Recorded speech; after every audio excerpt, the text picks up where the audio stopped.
Alors, vous avez réfléchi? Oui. Qu'est-ce qu'il faut...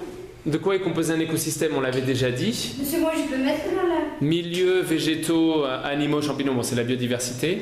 Maintenant, qu'est-ce qu'il faut qu'il y ait dans un milieu pour que les plantes poussent, que les animaux puissent se nourrir? Des caractéristiques physiques. Des caractéristiques physiques, bravo. Par exemple, lesquelles? Si vous regardez la lampe, là, pensez à quelles caractéristiques physiques? La luminosité. La luminosité. Éventuellement aussi la température. Parce que par exemple, le soleil amène une lumière, ça chauffe le sol. Donc la lumière aussi de la lampe, la lumière artificielle pourrait éventuellement chauffer, apporter une température suffisante. D'accord? Mais de toute façon, ce qu'on peut faire, voilà, c'est garder une température avec le chauffage ici électrique et garder notre écosystème dans la salle de classe et pas dehors. Parce que là, on est en hiver, il fait froid.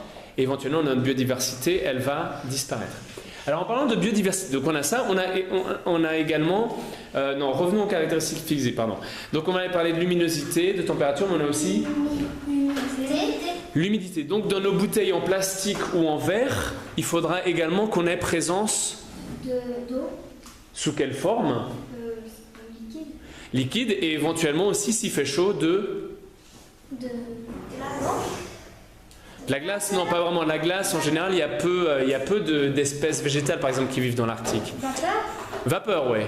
Donc éventuellement en chauffant un petit peu ou en augmentant l'humidité, d'où l'intérêt d'avoir une bouteille en plastique ou une bouteille en verre. Alors, plastique ou verre, moi ce que je vous propose, c'est éventuellement d'essayer les deux. C'est-à-dire d'essayer ton bocal et d'essayer ta grande bouteille en plastique et de mettre deux écosystèmes et de voir lequel augmentera le plus. Maintenant, une dernière chose qu'il faudra à laquelle vous pensiez, il faudra également dire que biodiversité, c'est pas seulement une espèce végétale, c'est plusieurs. Et il faut donc que vous réfléchissiez à un moyen d'avoir un véritable écosystème avec plusieurs végétaux, mais aussi des animaux éventuellement. Regardez les vidéos que je vous ai mis en lien, d'accord, pour la prochaine fois. Mais déjà, ce que vous avez mené, c'est pas mal. Et je pense qu'on va pouvoir commencer à travailler comme ça. Bravo.